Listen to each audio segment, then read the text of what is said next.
siang, salam sejahtera untuk kita semua. Teman-teman media, teman wartawan yang saya cintai dan banggakan, dan juga tentunya masyarakat Indonesia dimanapun berada. Alhamdulillah, kami atas nama Partai Demokrat baru saja menyerahkan berkas-berkas persyaratan untuk pencalonan anggota legislatif DPR RI periode 2024-2029 mendatang. Tadi kami diterima dengan sangat baik oleh Ketua KPU Bapak Hashim Asyari beserta jajaran komisioner KPU lainnya, juga jajaran Bawaslu. Kami serahkan 580 nama yang nanti akan menjadi calon anggota legislatif dari 84 daerah pemilihan atau dapil yang merepresentasi 38 provinsi di Indonesia. Ini merupakan daftar calon sementara anggota legislatif yang mudah-mudahan bisa kami penuhi secara lengkap sehingga bisa masuk ke tahapan berikutnya, yaitu verifikasi KPU. Dan dengan demikian ini menjadi langkah bagi kami semua, terutama bagi calon anggota legislatif Partai Demokrat, untuk mulai mensosialisasikan dirinya, turun ke lapangan, menyapa masyarakat, dan tentunya bersama-sama untuk menyampaikan apa yang bisa diperjuangkan ke depan. Hari ini sangat berbahagia, tepat pada tanggal 14 Mei 2023. 14 ini spesial bagi Partai Demokrat karena merupakan nomor urut Partai Demokrat yang insya Allah ini juga membawa keberkahan pada tanggal pencoblosan nanti, yaitu 14 Februari 2024.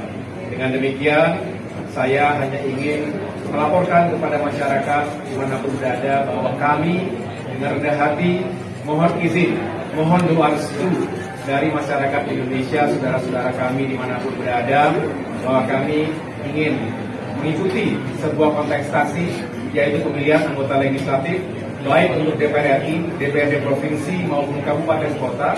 Mudah-mudahan berjalan dengan baik, aman, tertib, lancar dan demokratis, dan melahirkan wakil-wakil rakyat yang amanah yang bisa membawa perubahan dan perbaikan untuk Indonesia yang semakin baik, negaranya semakin maju dan rakyatnya semakin sejahtera. Demikian yang dapat saya sampaikan dalam jumpa pers pasca penyerahan dokumen di KPU hari ini. Terima kasih.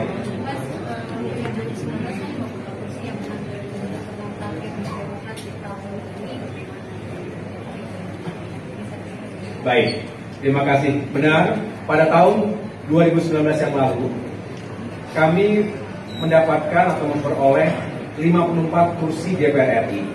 Ini terkonversi menjadi 9,7%. Dan inilah yang sedang kami gunakan dalam rangka membangun koalisi dalam rangka pemilihan presiden 2024 mendatang. Dengan demikian, kami tentu ingin meningkatkan pencapaian. Tahun 2024 nanti, bismillahirrahmanirrahim, insya Allah kami bisa meningkatkan raihan suara maupun jumlah kursi secara signifikan. Kami memiliki target 14 hingga 15% kursi DPR RI. Itu kalau diterjemahkan atau dikonversi, kami ingin memenuhi setiap daerah pemilihan, ada 84 itu bisa diisi satu dari Partai Demokrat.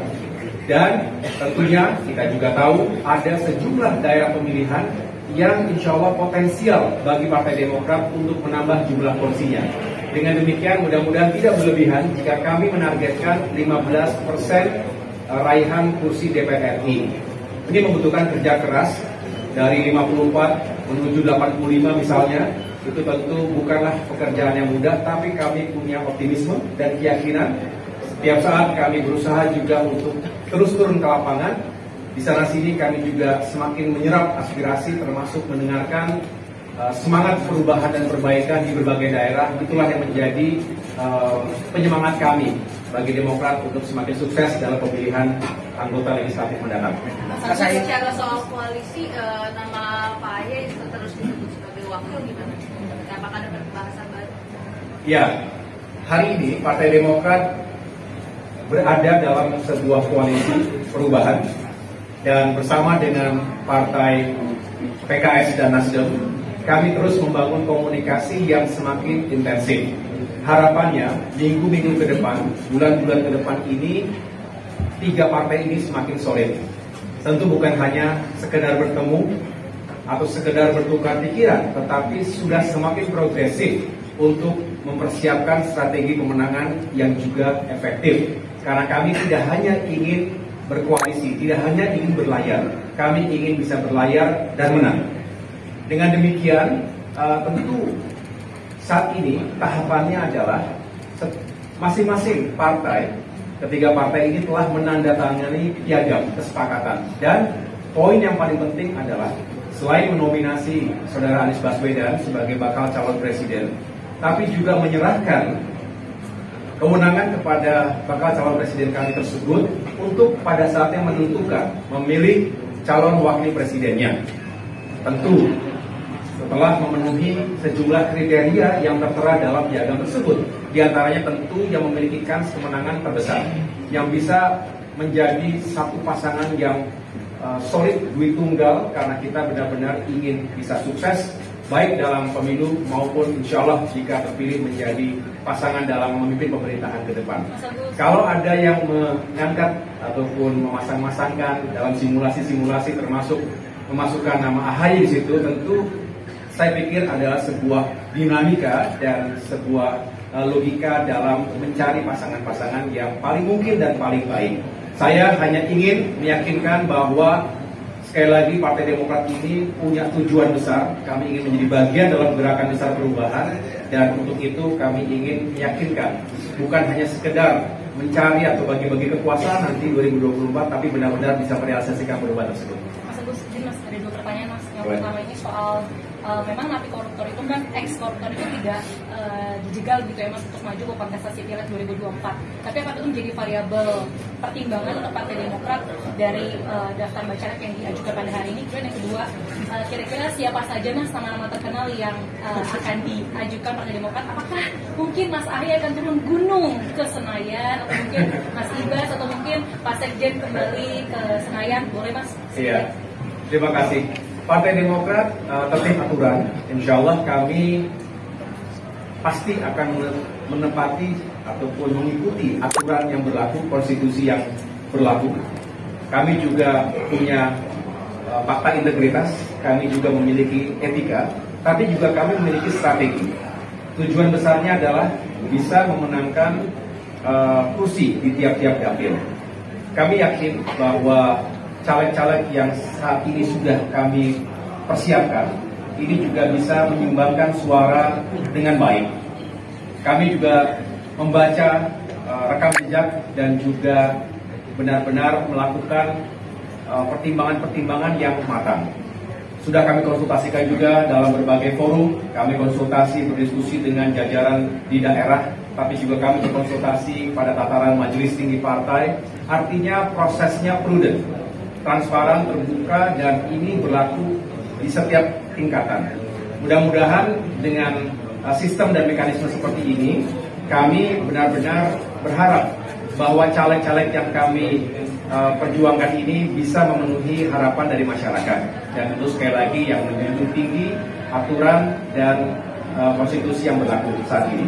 Kalau ditanya tentang siapa saja yang nama-nama populer, yang jelas yang di depan ini akan nyalek semua nih. Tapi saya nggak nyalek saya. Saya nyalek ya? Enggak. Kalau ditanya artis, ya ada artis nasional, ada artis lokal, tapi yang jelas saya nggak sebutkan sekarang lah gitu ya. Nanti saja saya pikir, dan mudah-mudahan bukan hanya mencari mereka yang populer, tapi kami juga merupakan kombinasi yang baik. Ada politisi-politisi senior yang punya pengalaman malang melintang seperti beliau-beliau di depan ini, sudah 3-4 kali paling tidak menjadi anggota DPR RI. Tapi juga ada yang newcomers, ada yang baru masuk, ada yang masih muda, ya. Dan ini menunjukkan bahwa Demokrat, saya rasa kita semua berharap selalu ada proses regenerasi, kaderisasi dari berbagai kalangan juga. latar belakangnya. Jadi bukan hanya dari politik, tapi juga dunia usaha, dunia akademisi, dari purnawirawan, TNI, Polri, yang jenderal, birokrat, termasuk juga tokoh-tokoh masyarakat ya yang kita harapkan juga bisa melebur dalam satu kesatuan Partai Demokrat. Pak Ahy, bagaimana mengantisipasi putusan atas PK yang dilakukan oleh Muldoko? Jadi kami tentunya punya keyakinan karena proses ini bukan baru kemarin. Kami menghadapi perkara-perkara yang diajukan, gugatan-gugatan yang sebetulnya secara hukum, secara logika akal sehat bisa dipatahkan dan terbukti. Setiap kali kami menghadapi kubu KSP Muldoko dengan segala gugatannya, kami bisa mematahkan dan memenangkannya bahkan dengan skor 16-0. Nah, terakhir dicoba dengan PK melalui MA. Kami sudah mengingatkan kepada masyarakat luas bahwa mohon ini juga sama-sama kita kawal dan kita ketahui. Tetapi dari sisi hukum sekali lagi tidak ada novum baru yang ditemukan.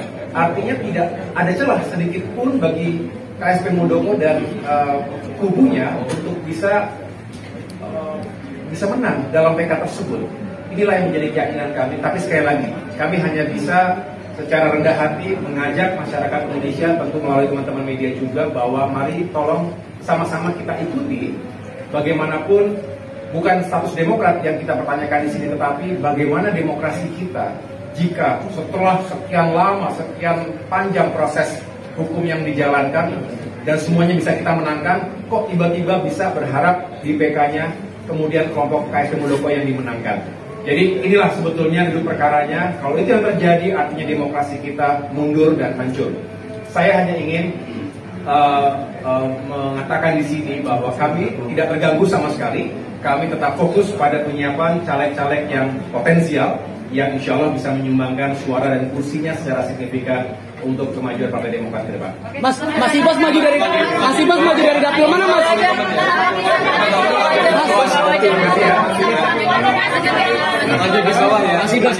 Mas Ibas dari dapil mana, Mas?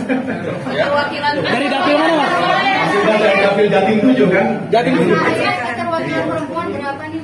Dari kayaknya 20%. Waduh, kita berharap semakin banyak kader-kader perempuan. Ini makanya saya khusus membawa ini sebagai Ketua Umum Sri Kandi Demokrat ya, karena kita juga ingin terus melibatkan kader-kader politisi-politisi perempuan untuk menjadi anggota dewan. Tentu tidak hanya di pusat ya, karena kita tahu yang jelas kita penuhi 30% minimal persyaratan, tetapi di sana sini ada yang lebih dari 30%. Saya tidak bisa jelaskan secara detail, tetapi yang jelas semangatnya adalah jika ada kader-kader yang punya kualitas, kader-kader perempuan yang punya kesiapan dan keinginan untuk menjadi anggota dewan, untuk kita dorong dengan baik. Demikian, terima kasih sekali lagi. Demikian konferensi pers Ketua Umum AHY beserta jajarannya setelah mengajukan bakal calegnya di KPU pada hari ini Minggu tanggal 14 Mei 2023. Dengan saya Marulid Silaban dari satukanindonesia.com.